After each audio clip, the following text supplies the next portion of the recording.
Ya, Anda masih bersama kami di Bincang Halo Indonesia. Kita kembali ke Pak Waluyo. Pak Waluyo, ini kalau kita lihat fasilitas sudah bagus, ya, infrastruktur juga sudah memadai semuanya dan cukup juga. Tapi masih banyak teman-teman yang membandel, agak membandel. Kalau nggak disuruh masuk, nggak masuk gitu. Jadi apa yang membuat sebenarnya faktor utama mereka malas untuk masuk, Pak? Pertama mungkin karena dia nggak disiplin. Kedua kan memang jarang penumpang yang turun benar-benar turun di dalam jalur itu jarang, bisa dihitung lah. Yang ke situ paling orang yang mau ke Priok naik mikrolet 15A, sama yang naik apa itu namanya Kopami 02. Kalau yang lainnya jarang, karena memang tujuannya nggak itu. Dia di Jalan Kopi itu dia mau naik 06B, dia udah turun di Jalan Kopi. Padahal di Jalan Kopi pun sudah dipasang rambu juga. Sebenarnya berhenti pun nggak boleh, makanya sering kita buat operasi di situ. Jadi bisa dibilang ini juga karena toh masuk terminal nggak ada penumpang gitu ya Pak ya? Karena penumpangnya juga turun dan naik tidak di terminal gitu. Nah tapi sebenarnya ada nggak sih mungkin edukasi untuk ke masyarakat lebih baik, yuk kita nunggu di terminal atau ada upaya seperti itu kah? Ya kalau kita kan beberapa minggu sekali pasti ngasih tahu sama supir, coba masuklah karena kamu kan sudah kewajiban masuk ke terminal itu dan kewajiban karena dia trayeknya memang harus masuk ke terminal. Tapi ya kembali lagi karena ke terminal pun kosong, orang banyak di situ, jadi dia mau di situ. Tapi kita sering usir dia, kita usir paling nggak di situ lah, paling nggak ke depan sono perempatan yang arah mau ke kelurahan apa itu. Kita usir biar nggak berhenti di rambu yang sudah ada, kan Iya, itu dilarang. tapi sebenarnya kalau masuk terminal itu ada retribusinya nggak sih Pak? Kalau kebetulan kita kan terminal cuma dalam kota, nggak pakai distribusi, Mbak. Oh oke, jadi sebenarnya gratis ya, Gratis. nggak ada masalah. Nggak masalah ya. Oke, terkait infrastruktur yang ada di dalamnya nih Pak Waluyo. Sejauh ini di dalam terminal bus ini sendiri sudah ada fasilitas apa saja? Seperti musola, food court atau yang lainnya? Ada. Ada ya? Kebetulan di belakang kantor saya, ruangan saya itu musola. Terus di ujung pintu keluar terminal itu ada food court, kira-kira mungkin 8x6. Terus di sebelahnya lagi ada taman kecil lah, taman kecil karena apa lahannya juga cuma kecil. Ada fasilitas. Oke, kalau kita berbicara ada fasilitas ya Dika, terutama seperti food court. Kan itu juga salah satu kegiatan ekonomi. Tapi ketika teman-teman tidak masuk terminal, nah apakah sejauh ini ada keluhan dari teman-teman di food court ketika ya perekonominya agak lesu seperti itu Pak? Ya begitulah. Sampai sekarang food court teman masih kosong. Gitu. Dulu waktu diresmikan berapa, saya kebetulan dulu masih di Manggarai ya, saya datang juga ke situ. Dulu ada bakso lapangan tembak, ada kopi apa Solo gitu. Dulu, tapi nggak tahu berapa hari. Setelah saya pindah situ, kemarin kosong. Ya karena memang tidak ada juga yang datang ya Pak ya. Karena penumpangnya juga jarang, Mbak. Yang turun di dalam jalur terminal itu jarang. Jangan-jangan cuma Bisa datang dihitung. untuk numpang ke toilet.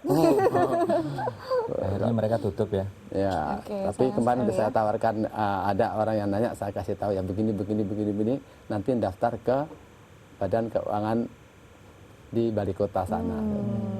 Oke, nah ini kalau misalkan sebenarnya ini PR untuk seorang kepala terminal agar biar terminalnya ramai lah ya. Betul, Pak. Nah, apa kira-kira upaya-upaya lain ini kan mau tahun baru juga nih Pak. Kira-kira apa yang akan dilakukan untuk bisa menarik selain menjaganya dari pagi hingga jam setengah 10? Apakah nanti ada akan dibuat jaga bergantian sampai 24 jam kah? Oh, sampai sekarang pun bergantian, cuman nggak 24 jam. Kan nggak 24 jam. Sabtu Minggu pun kita masuk, Mbak. Jadi kita gantian. Yang piket juga ada. Ya kalau kita sih maunya sih apa ya, supir-supir itu harus masuk lah, karena apa? Karena kewajibannya dia masuk. Kalau nggak masuk dia akan ada sanksinya. Sanksinya apa kira-kira nantinya?